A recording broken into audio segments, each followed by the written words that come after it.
અરવલ્લી જિલ્લામાં ભારત ચૂંટણી પંચ દ્વારા હાથ ધરાયેલા વિશેષ સઘન સુધારણા કાર્યક્રમ અંતર્ગત આજે અંતિમ મતદાર યાદી પ્રસિદ્ધ કરવામાં આવી છે।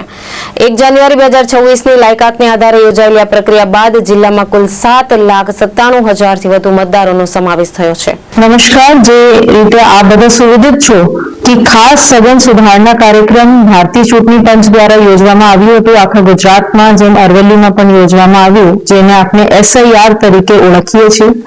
એમાં 19 ડિસેમ્બર 2025ના રોજ મુસદ્દા મતદાર યાદી પ્રસિદ્ધ કરવામાં આવી છે અને આ દિવસથી 19/12/2025થી 30 જાન્યુઆરી 2026 સુધી મતદારો માટે વાંધા સૂચનો રજૂ કરવાનું પીરિયડ હતું।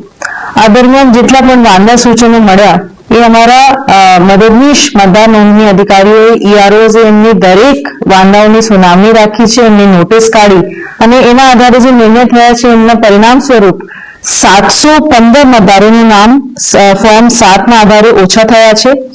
આપણે SIR થી પહેલા 8,58,753 ટોટલ મતદારો અરવલ્લીમાં નોંધાયા હતા અને આજની ડેટમાં 7,97,407 મતદાર જે છે આજ 17 ફરવરી 2026ના રોજ જ્યારે આપણી ફાઇનલ મતદાર યાદી SIR પછી પ્રસિદ્ધ થઈ રહી છે એમાં થયા છે।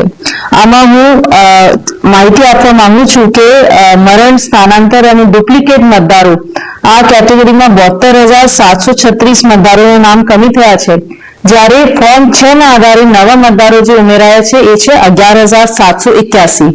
બધા મતદારો અને પોલિટિકલ પાર્ટીઝ કોઈને પણ આ મતદાર યાદીમાં પોતાનું નામ શોધવું હોય એમની એક્સેસ ચૂંટણી પંચની વેબસાઇટ પર પણ છે, આપણી જિલ્લાની વેબસાઇટ પર પણ છે અને મદદનીશ મતદાર નોંધણી અધિકારી બાયડ, મોડાસા અને ભુલેરા એમની કચેરીમાં પણ આપ લઈ શકો છો। આ બદલ બધા મતદારો, રાજકીય પક્ષો અને અમારી બધી ટીમ BLO થી માંડીને બધા EROs સુધી એમનું પણ હું બિરદાવું છું અને આભાર માનું છું કે એમને ખૂબ સારું એમાં સહકાર આપ્યું અને એક નિષ્પક્ષ સારી કામગીરી ચૂંટણી પંચના માર્ગદર્શનમાં અરવલ્લી જિલ્લાએ કરી છે। ધન્યવાદ।